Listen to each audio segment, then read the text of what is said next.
So, good evening, ladies and gentlemen. I am happy to welcome you to tonight's meetup about gamification.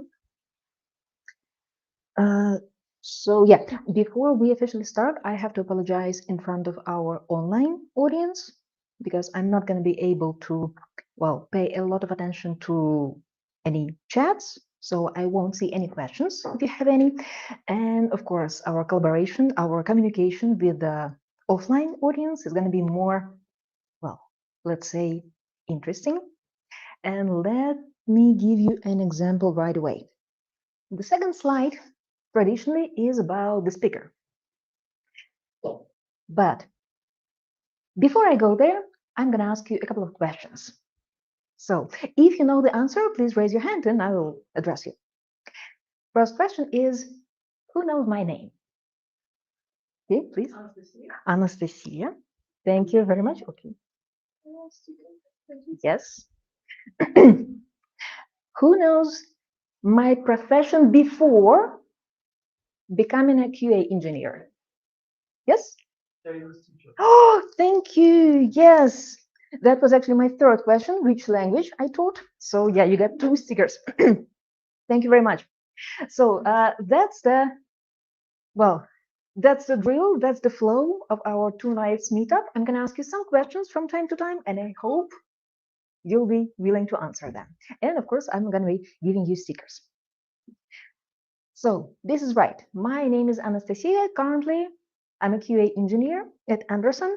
Before, I was a Chinese teacher for several years. And of course, let's continue. Another question. Who here thinks, I'm not going to give stickers for this. I'm sorry. Who here thinks that the Chinese language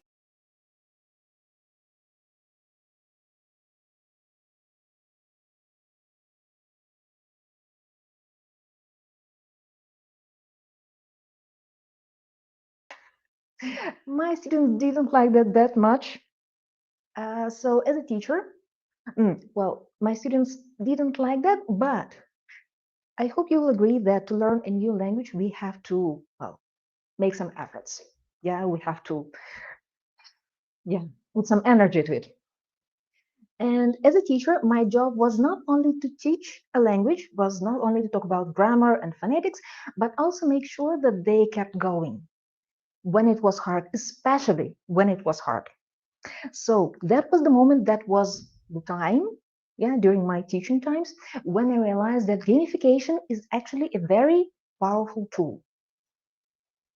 So today, as a QA engineer, I'm going to tell you about what gamification is, what it is not, why it works. We are going to talk about a little bit about psychology.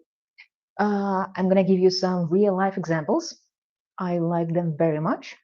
And of course, we are going to be talking about gamification for QA, mostly for QA, but I hope other specialists, specialists from other domains, maybe, from different spheres, can find something interesting and useful. Of course, what gamification is? Let's start with this. We need to define the word gamification, but before we dive into this, let's start with a game.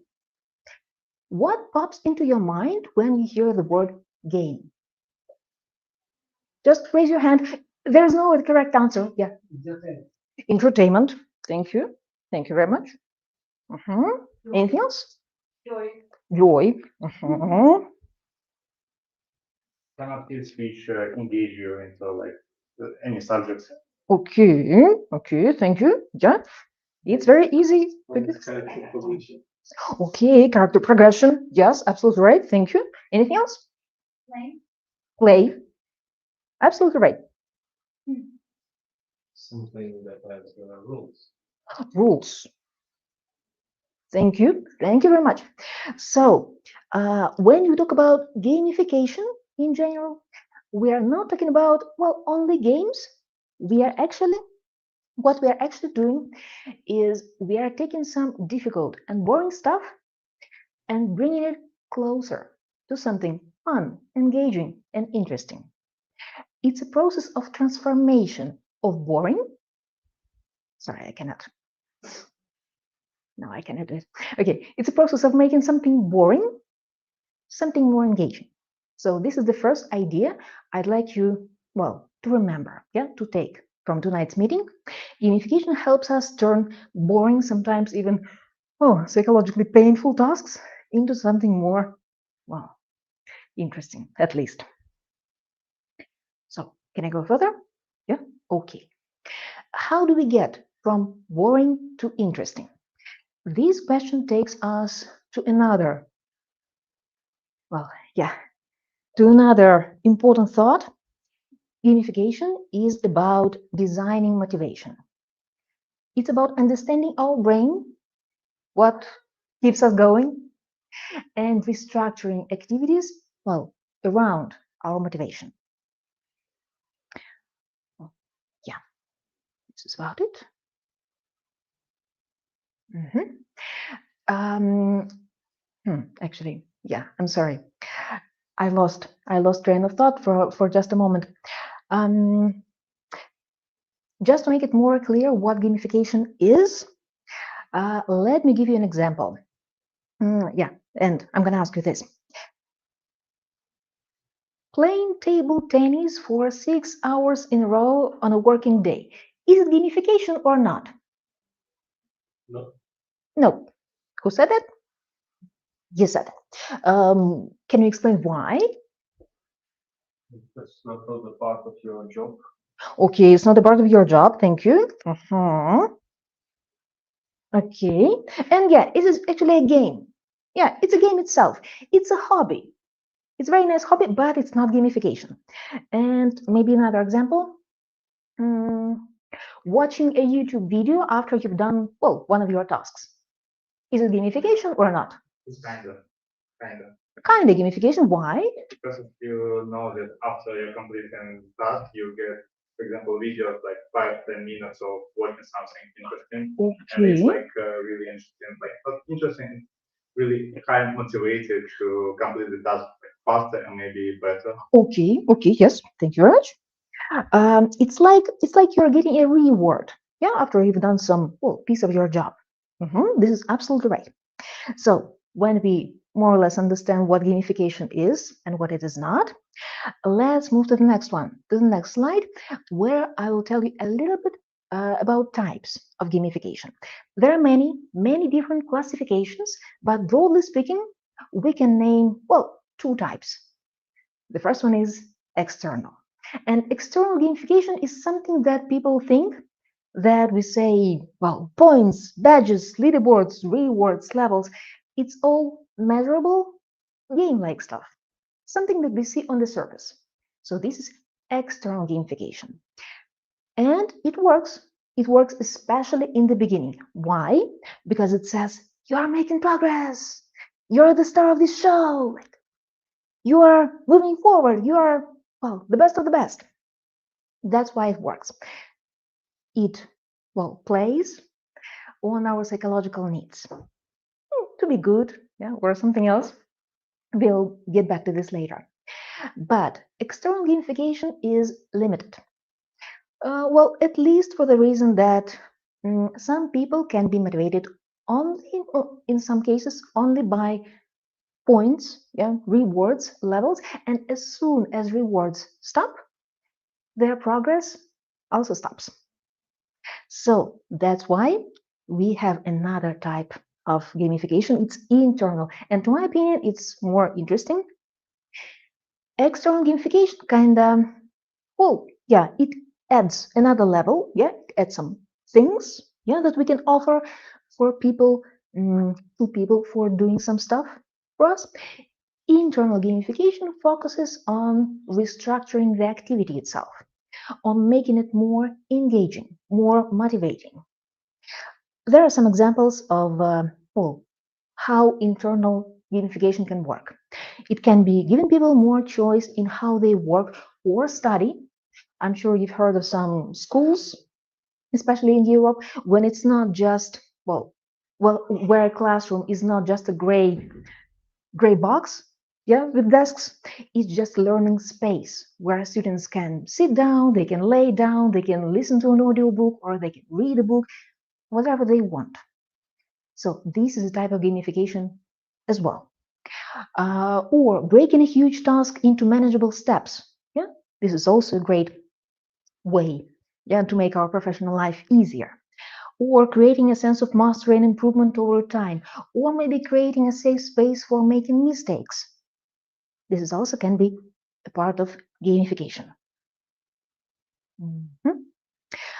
So just to summarize this little part of information, external gamification adds another layer on top of reality with all these leaderboards, rules, games, yeah, and stickers. And internal, it restructures the reality itself. So this is the main difference. And of course, they both work better if they're used together. Now, I'm going to ask you one more little question. Who can give me an example, a real life example of, well, gamification? External, internal, doesn't matter. Maybe you know a combination of both. Maybe there's something like daily quests, when you make a plan of tasks in your day, and then you give yourself a reward at the end of the day and at the end of the week if you can check every day's tasks during the whole week. This is great. Thank you. That's a great example. Anything else? Maybe there are some other apps. Yeah. I don't know whether it's exactly gamification or not. It's like when a person can choose where he will work, like at home, in a cafe, or on the street with laptop. Okay. Not just on the street, I mean, Well, sitting somewhere. outside. Yeah, because some works have like restricted place. You will work only here, and some people feel stressed in this kind of environment. You're absolutely right. Yes, yes, I agree with you totally. Thank you very much. Same for time slots, I guess. Same for what? Time slots. I mean, Time slots. says it about education, but Yeah. maybe there's the opportunity like to work only from 10 o'clock till 1 o'clock or whatever. Right, like flexible time slots. Thank you. Okay. Anyone else would like to contribute? Yeah, please.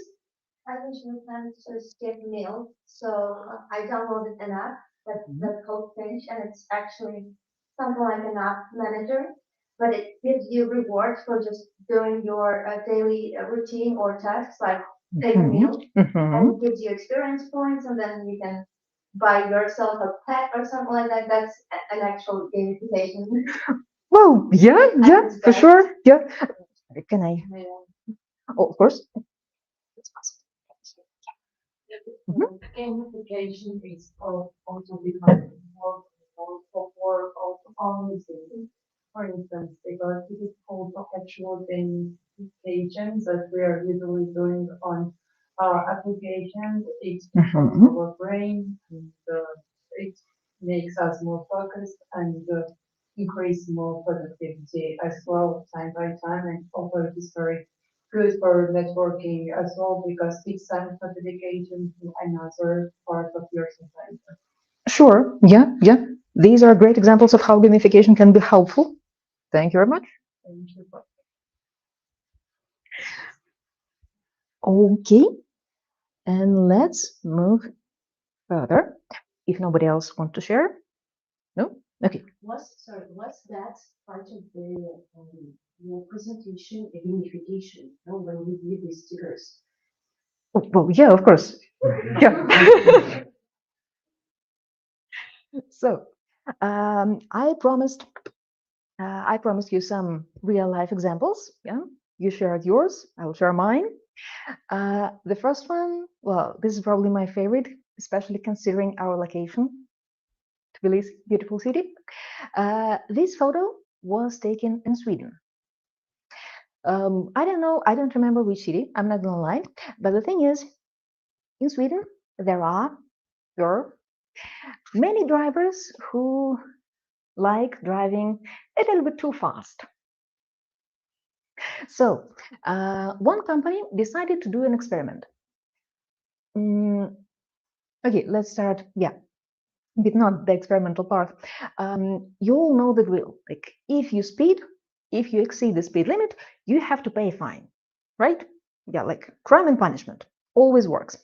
But this company decided to go a little bit further, to shift their approach.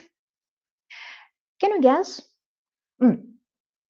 First of all, yeah, they kept this approach. Yeah, if you speed, you have to pay some money, not millions, not quadrillions of euros, but still, yeah, some considerable sum. Can you guess what happened to those drivers who actually drove within speed limits? Who didn't speed? They got the reward. In a way, you're right. They won't get the fine. They won't get their fine. Yes, that's right, because they follow the rules. Okay. Maybe they got a discount for the next fines. Oh, that's an interesting. Or the previous ones. That would be another interesting experiment. You need to take notes. Okay. Maybe they heard some voice like upload or something. They were entered into a lottery. They got Yes. Yes. Yes. I'm gonna give you a sticker for that. Thank you. Yes. There is a lottery right here. You can see it. Yeah, that was a hint. Anyway, thank you. Thank you for all your Good ideas. yeah, good ideas, definitely. So the thing was, if you speed, you get a fine. If you don't speed, if you drive within the speed limits, your plate is automatically signed up for a lottery. So you can actually get something good, well, from driving safely. And another beautiful thing about this experiment is that the fund for this lottery actually consisted of the money paid by faster drivers. So yeah, that was beautiful. The experiment was a success. That was great. And actually, the amount of people speeding decreased by 20%, if I'm not mistaken, more than 20%. So yeah, we can see the evidence that it actually worked. And why? Again, I like this experiment because it has at least two interesting parts. The first one, external. Yeah, if you do something good, you get a reward. This is the external gamification, yeah, in its pure form. But internal part, it means according to the interviews with the participants of this experiment, it created a sense of fairness, trust, and positive recognition. So before, drivers thought that they were treated like potential criminals. But now, the system shifted to treating them as, well, responsible drivers who could gain something for doing the right thing. So this is the first example, and let's go to the second one. Here, we have three platforms: LinkedIn, Patreon, Tinder. It doesn't matter what we actually do on those platforms, but my question is, why do you think we go there? What do these platforms and many others have in common? Sharing your Subscription system, okay, thank you. they connect quickly. getting new contacts. Okay, Showing you to us, sorry. showing yourself to our users. Yes. Yes, David. What Notification. notifications? Okay, I'm sorry, but the right answer is right here. Thank you. Yes, we come to these platforms. Well, at least that was my understanding when I was creating this site. So we are kind of aligned. We come to these platforms to be seen, to be noticed, to be recognized, and to be liked.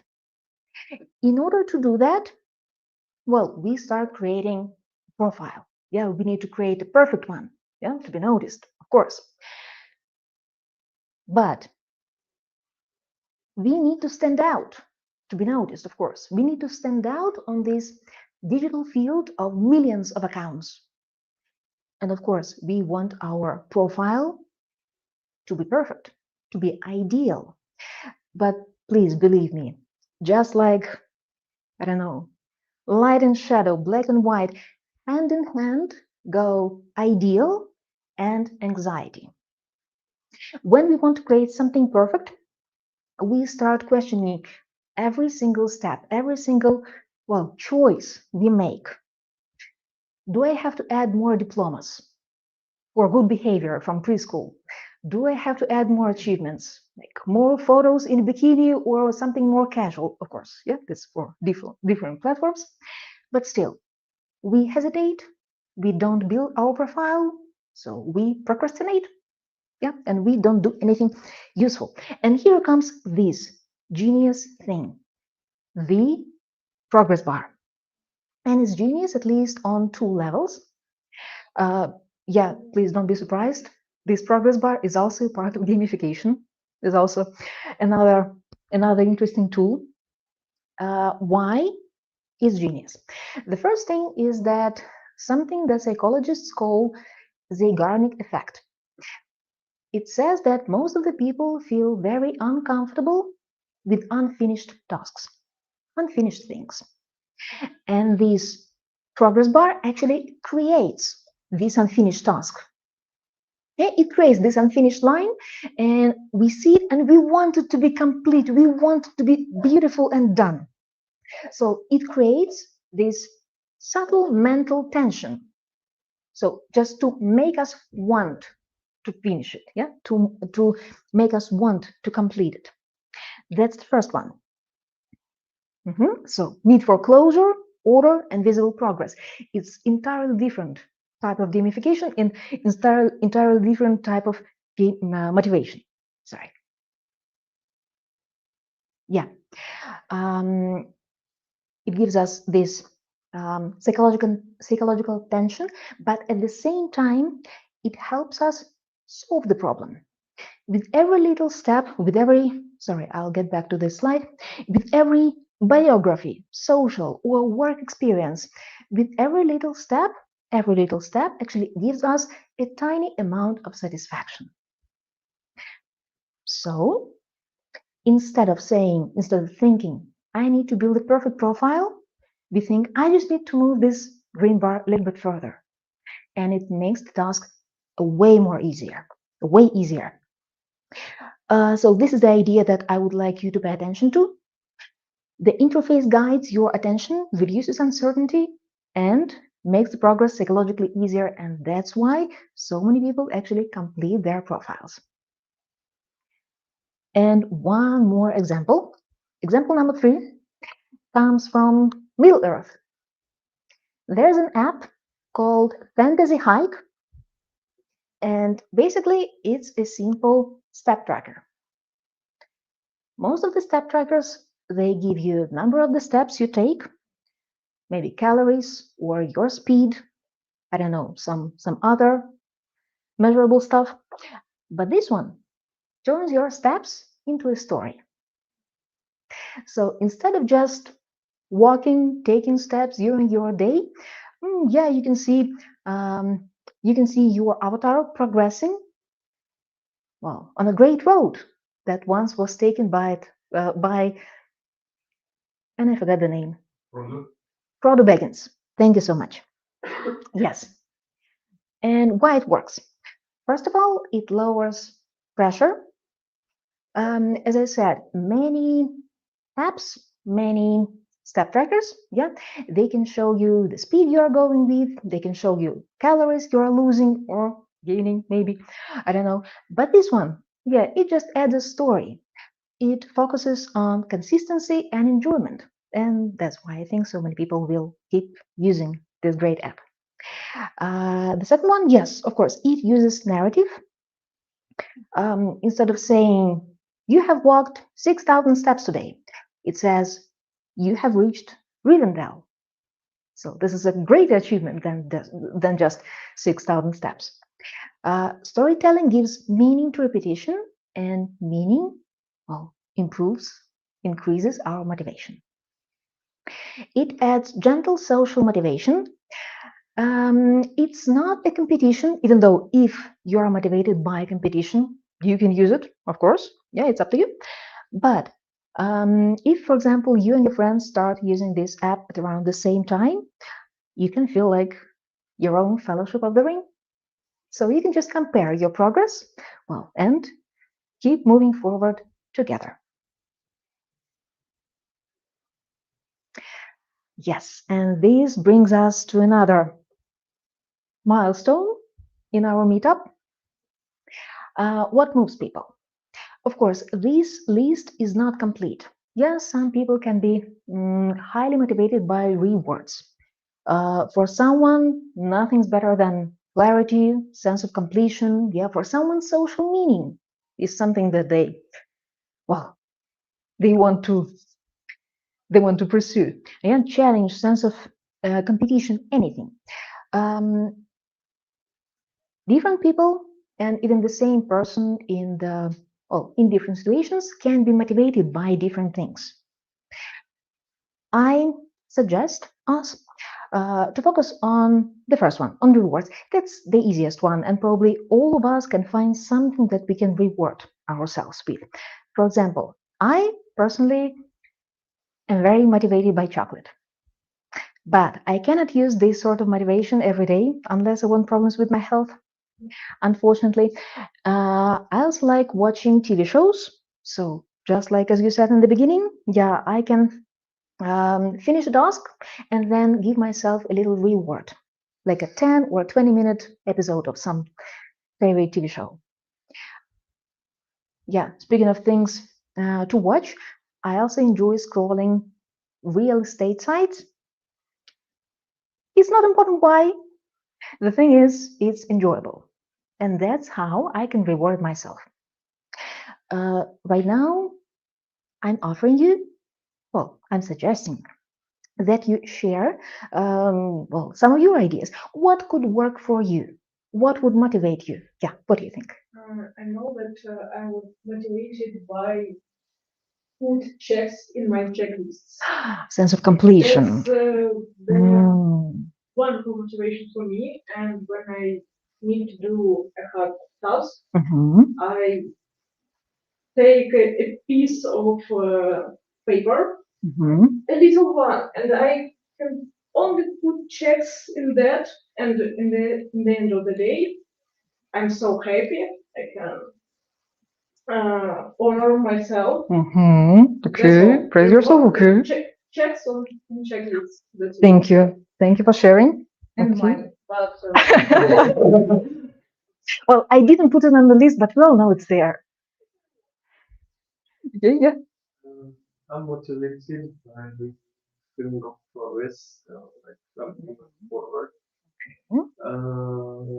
So motivated by sweet. Of course. Thank you. Anybody else? Sure. Actually, my motivation is a little bit, let's say, not so short process. Okay. Because for me, for example, when I'm working, I know that I'm working for something. It could be like traveling somewhere, and I just need to get money, and that's why I'm working. And my reward in this case is some like trip to, for example, Italy or whatever I want. And also, of course, that like the feeling that like when you're completing something and you're like from your list, like deleting, that's of course just also, check it out. Yeah. like okay, done, done, and that's beautiful. Thank you. Thanks. Yep. For me, it's actually some kind of challenge. I like to solve complicated tasks because it needs time, and this one was a bad task abroad, so I can like to solve some complicated task, and so it's a good thing for both me and for company. Sure. Yeah, like brain teasers are for you. Thank you. Yeah. I would say purpose, but when you see why you're doing what you're doing, so it motivates. So Sure. continue. Of course, clear purpose. That's great. Yeah. Deadline. Yes. Endless work. Yeah.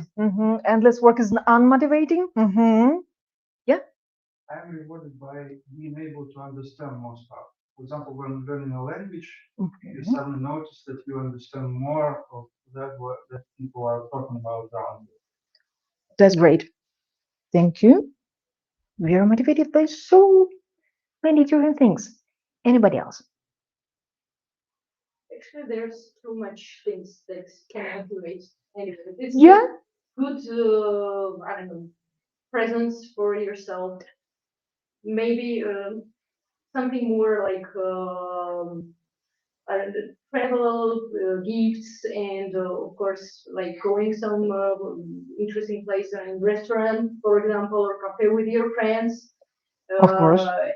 Since everything for me is motivating, but let's say most important in terms of the work, it's of course when you're like feel that your job is appreciated by colleagues and directors and so on. And I'm gonna give you that's another sticker. Yes, thank you. Thank you for bringing it up. Yes, yes.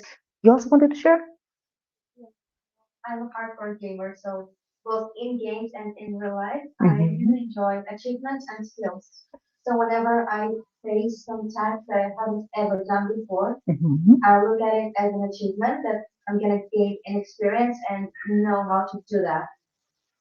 That's great. That's very rewarding for me. It is. I'm sure it is. Thank you. Other people also motivate you. Other people in what way? Like the competition. If we are in Competition, of course. Of course, sure. So for example, or maybe mentor, for example. Okay, so you're motivated the like good example of your mentor. Okay, okay. That's This is kind of very we are gonna talk about this in just a couple of minutes. But if we think about generalizations, there was this like pyramid of needs, and we can also like refer to like our needs, like starting with security. So beyond it, for example, is fear, and if we're talking about like sense of connection with community, it's all about like multiplayer and connecting with people and so on. So we can also go back to the generalized sense of need, like just a human need or an animal based thing. Yeah. Too. Of course, yeah. Like sex drive and so on. Yeah, yeah. Some apps, yeah, some things can appeal to yeah very different needs. I absolutely agree. Absolutely agree. Let's move on. Yeah, let's continue. Just another step. In this is actually last, yeah, but not least part of my presentation. I'd like to talk about something that IT specialists, mostly QAs, yeah, but I guess we all can relate to this. Yeah, there is some situations, some practices that IT specialists sooner or later have to face. The first case is reading documentation and requirements. Of course, yeah, that's requirements analysis and how we can gamify this process. Because sometimes reading documentation can be, well, boring, tiring, overwhelming. Any synonyms you put here? So my first idea, yeah, I call it technique one. Yeah, you can call it idea one, suggestion one is to turn documentation into quest map. Sorry, I'm gonna sit down.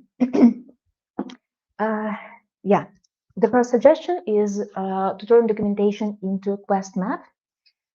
Every user story can be a location. It can be a city, it can be an island, anything. And if you do that, it's easier to see dependencies between these locations. You can draw arrows. You can, well, yeah, you can simply draw dependencies between your user stories. And actually, that's something that I do every time when I get a new set of requirements. And it helps a lot. It helps to see unknown zones. It helps to highlight it. Not only unknown zones, but also risk flags. And of course, we start asking questions like, what if? we see the structure of a new feature, of a new app more clearly. And of course, yeah, we can prepare our questions for business analysts better and analyze the documentation in a better way, of course. Why it works? It reduces cognitive overload. First of all, I'm not questioning your cognitive abilities, but it's really hard to keep 20, 30 pages of documentation in your head, like all at once. So why memorize it if we can just draw it, if we can draw it up? So this is the first suggestion. Yeah, it reduces the cognitive overload. It turns passive reading into exploration session. So instead of thinking, I need to understand how it works, you say, how a user can go from this city to another one, from this functionality to another one. And of course, yeah, it creates visual progress. If you see that you've already covered the first user story, yeah, you can see the dependencies with others. Yeah, it's easier to move on knowing that, well, you've done a good job, that you've completed this little part. If you think that it takes too much work, of course, yeah, it can be. Maybe this one will be more for you. You'll like it more. The risk hunt. You don't need to create any complex maps, but instead of just reading, yeah, again, 20, 30 pages of documentation, you can create tasks for yourselves. For example, find 5 ambiguous cases, spot 2 missing edge cases. It doesn't mean that all your documentation has only 2 missing edge cases, but it works. Yeah, this technique actually can work because our brain loves searching. So instead of just, well, reading through the specs, you actually activate your hunting mode.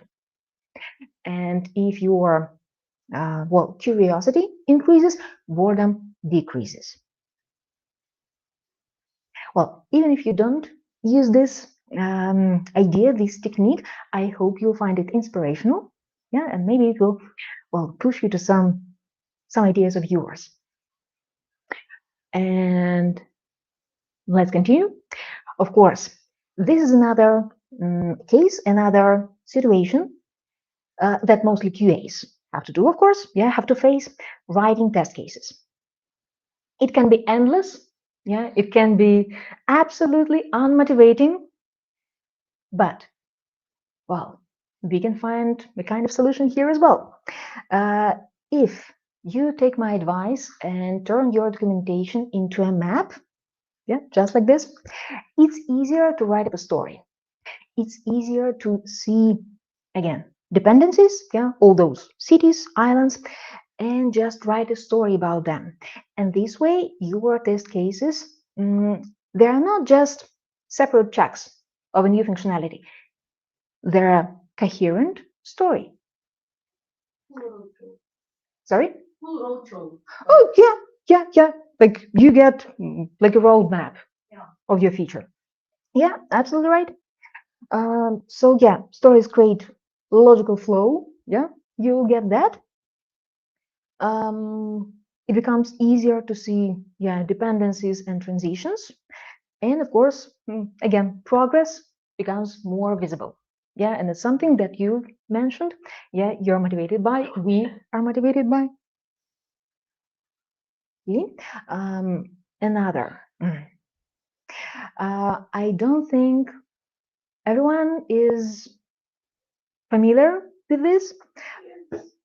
Well, yeah, some of us for sure. Yeah, who can explain just briefly, like in one sentence, in a couple of words, what these 2 words mean? Traceability matrix.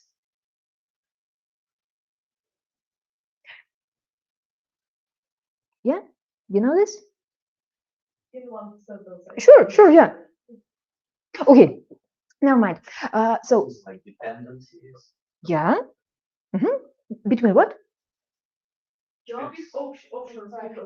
Test cases and And requirements.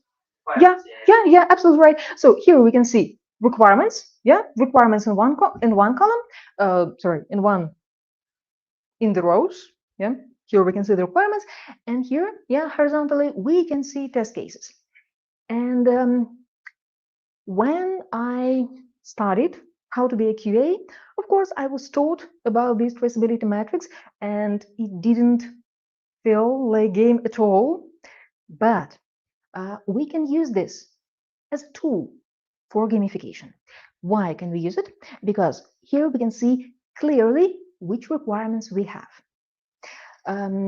It's rare to get a very clear and complete set of requirements from the very start. I hope you'll agree.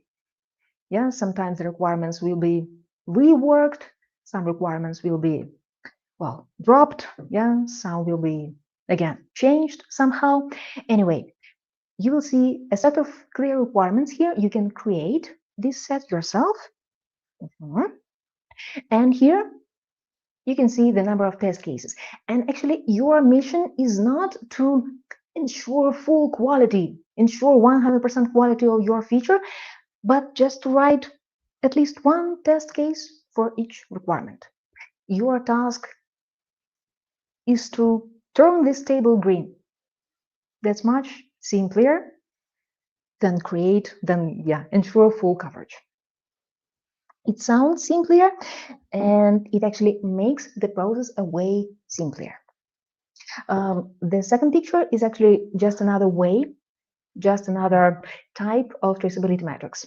Yeah, that tick doesn't mean that it's only that one, right? They are both perfect and perfectly work for our needs. And just another thing, I think you've already mentioned, well, we've already mentioned this kind of activity when we earn points for doing something right. It's not only about test cases, of course. You can create this system, scoring system, for a happy path, for boundary case, for a complex edge case, but actually for any other activities in your professional life. It's easier to use this idea when you're in a team, or at least with your friend or colleague. Yeah, maybe it's a slight competition can add more fun to this. But if you use this just solo, just for yourself, you can create not only this system, but for example, after you gain 30 points, you give yourself a treat. You give yourself a little reward, yeah, to make this system more meaningful, of course, more satisfying. That would be perfect. Thank you. And there's another situation, number 3, that we all have to do from time to time when we come to a new domain, a new industry, the IT industry. Sooner or later, we have to learn new things. Yeah, we have to learn a second technology, for example. And here, what we can do. Of course, we have many learning apps, many learning opportunities on the internet. Yeah, we have Coursera, Stepic, all other. Udemy, of course, yeah. But what we also can do is to use a knowledge matrix. Why those courses work, why they're great, is because they give structure. They just give you a plan, a roadmap of what we are going to learn on this course. First, it's going to be, well, we'll just get familiar with this tool, yeah. Then we will know about basic steps, yeah. Later, you will do it yourself, yeah. And later, something else. So these knowledge matrices, they create a roadmap. They turn learning into a sequence of achievable steps, and we already know that these achievable steps, they gives us a sense of satisfaction. Of course, it reduces uncertainty. Yeah, when we know what to do next, what to expect from our learning path, it's not that difficult after all. And of course, yeah, visible progress, my favorite. Okay, just a couple of more slides. Another technique, another idea is levels of mastery. When we learn a new tool, sometimes we don't really understand, like, am I enough? Like, do I know enough to use this tool to call myself an expert in something? You can create a little, well, again, another system for yourself. The first level is to be aware of something. I know that this tool exists and I know what it does. Yeah. The second one, basic. I can use some basic features. Yeah. The third is confident. Yeah, my favorite. I can solve real tasks with this tool. And the fourth, of course, is when you actually teach this tool to someone, when you can help your teammates, yeah, acquire this new tool. And of course, that's probably the highest level, yeah, we can achieve in learning any tool. Of course, I'm not going to say that it makes your progress visible. It reduces imposter syndrome. Forgot the imposter word.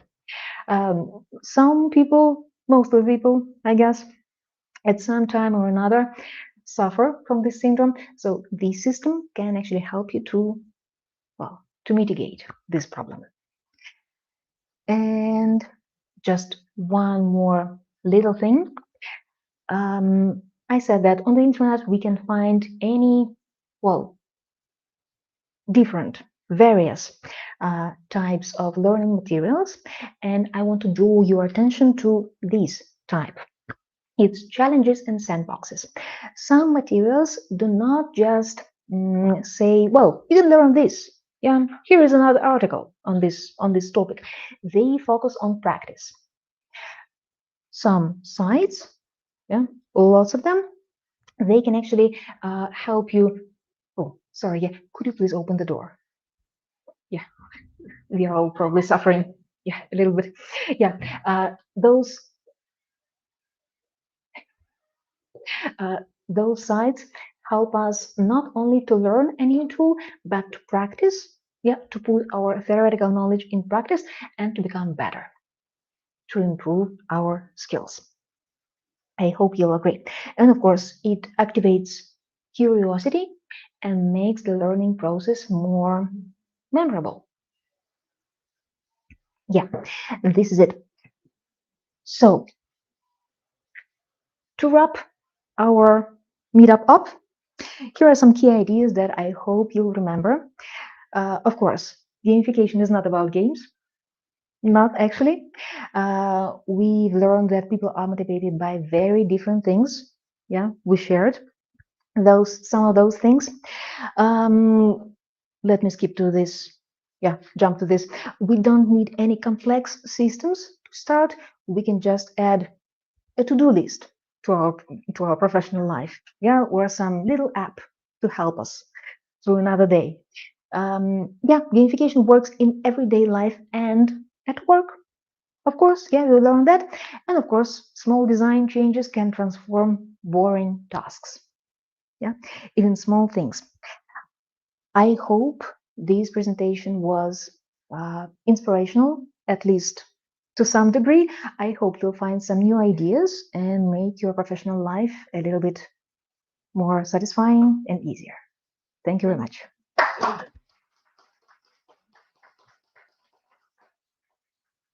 Okay, and I think we have just one more little part in this meetup. It's called Q&A. When you were registering for this meetup, you had a chance to actually leave a question. Yeah, well, at least some of you did. I have to say that some of the questions were a little bit out of scope for my topic, but I'm going to answer, well, just briefly. I grouped them. So first three questions that I received: how do you prevent gamification from becoming a distraction and unhealthy competition? How do you prevent the Cobra effect? And other cases where gamification is harmful in IT companies? I grouped this because I think, well, the root of those problems is more or less the same. I will start with the Cobra effect. Who knows what it is?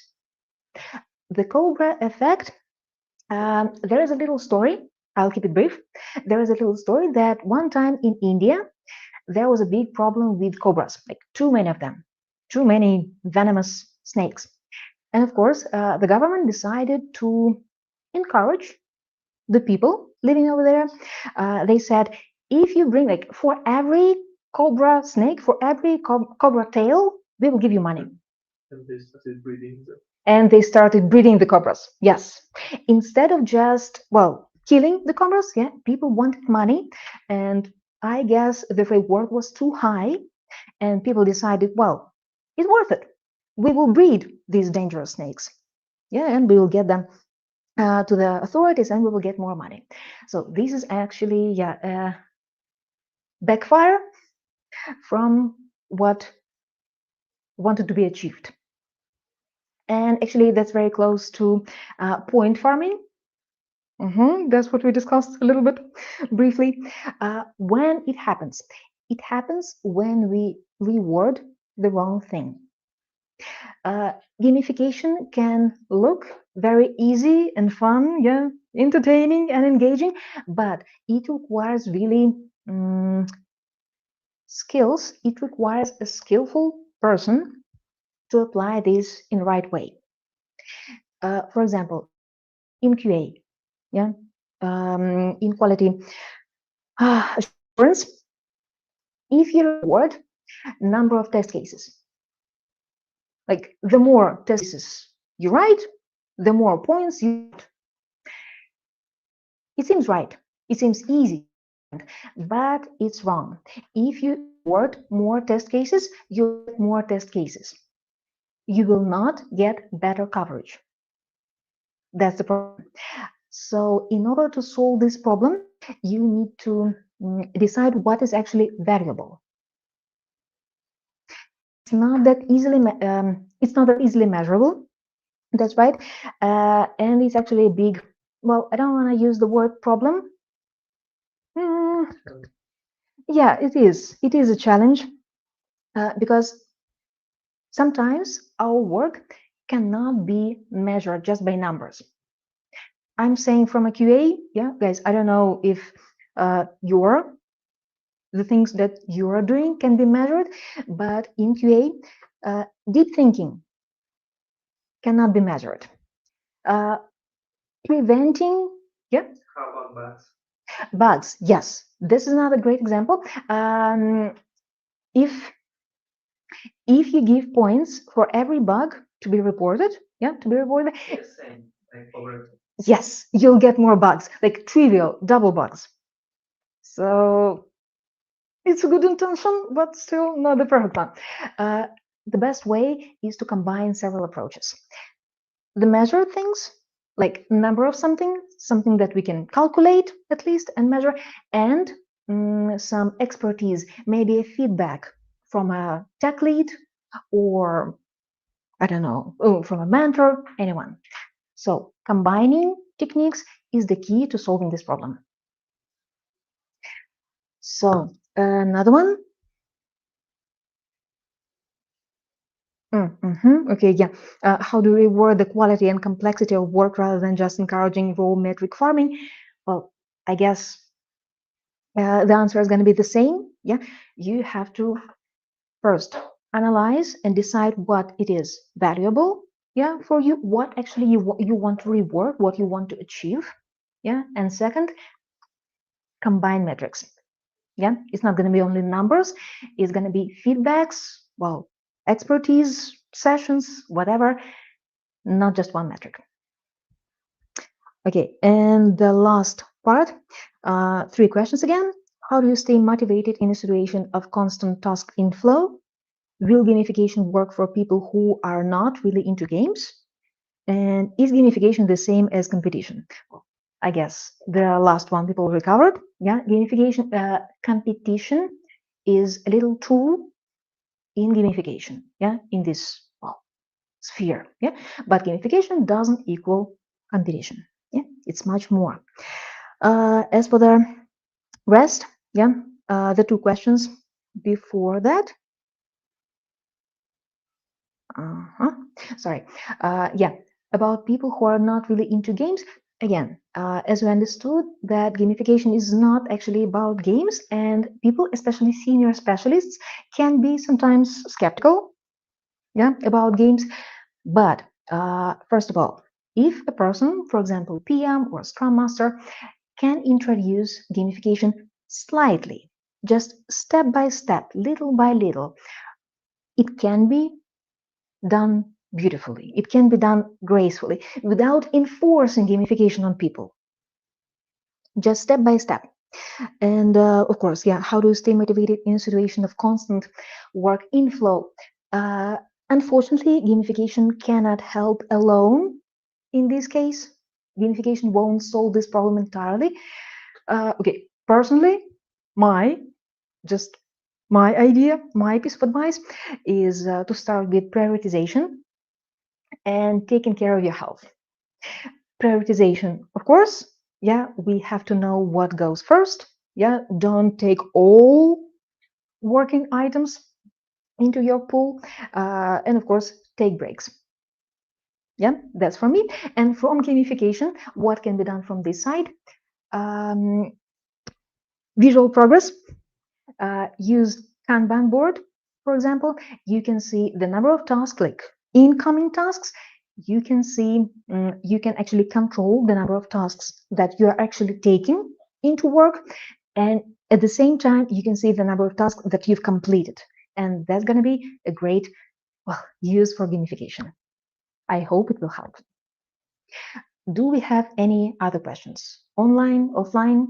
Yeah. Can you talk a bit more about like your thesis of teaching Chinese characters with gamification?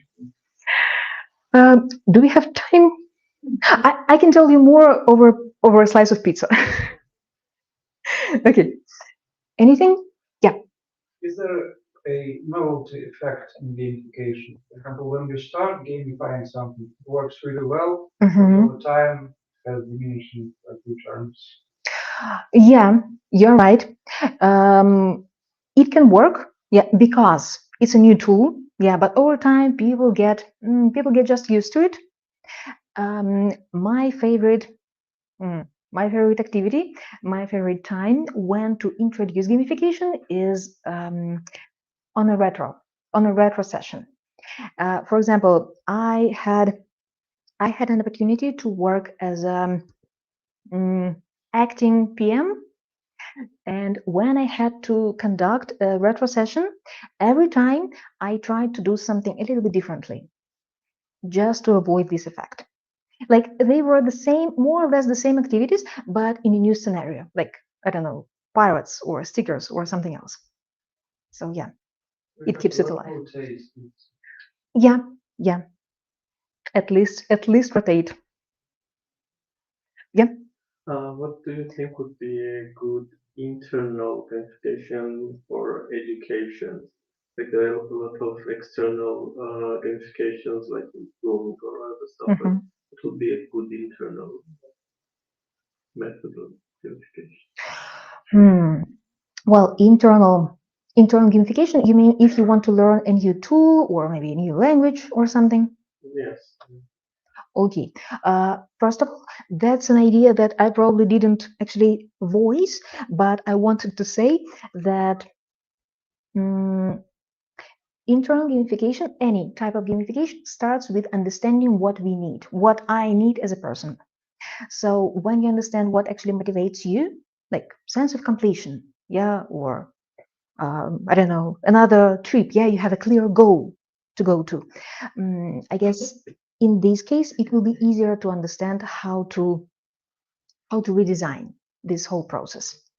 I cannot give you a roadmap. I cannot give you a magical pill. I just can tell you where to start with understanding your needs. Yep. Sure. And we discussed about internal affection. We discussed about many other gamification affections in our society, but we didn't discuss about external. how can it affect on our future technologies? How can it makes us for progression or regression or anything about Well, how external gamification can help or make things worse? Well, it's a very broad topic, and I guess we will need another meetup to cover that. But just briefly, in a couple of words, well, external gamification is just, well, let's put it simply, it's a candy that you give for doing a task. It doesn't change the task, it doesn't change the reality we live in. So if it's good sometimes to give yourself a candy to move forward, to, well, take a step closer to your goal, why not? It's another thing, what kind of candy, yeah, people get, what kind of rework, what kind of motivation. But yeah, we can continue this for a long time. Or I haven't answered. is it more likely to be advantage or more likely to be disadvantage from your perspective of view? Well, I have some experience in applying gamification, so I can say more or less securely that I can apply it well. So in my case, for my team, that would be an advantage. But if it's not applied in the right way, it can be disadvantage. It can be harmful. Yes, it can add pressure, additional pressure. Yeah.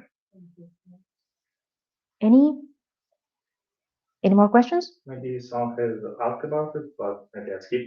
Could you repeat? What is the negative side of the education in work or maybe in daily life? Well, many of We them. talk about like only positive side, but what about negative side gamification? Oh, well, yeah, again, briefly, if you don't apply gamification in the right way, anything can go wrong. People can feel more pressure instead of, well, feeling engaged and more satisfied with their work. They can start point mining, like instead of focusing on their work, they will focus on this, well, unnecessary activity. So, yeah, anywhere it can go wrong if it's not applied in the right way. So I'd like to thank you very much for coming tonight, for sharing your time with us. Again, thank you. Thank you.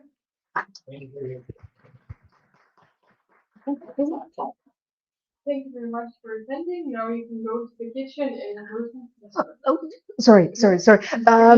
Those stickers that I was giving you throughout this evening, you can actually exchange them. Sorry. It's not done gracefully. I know that.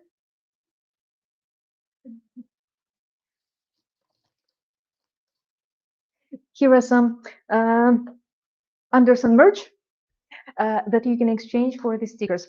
If you got 3 stickers, you can get a beautiful notebook. If you got 1 sticker, a beautiful pen.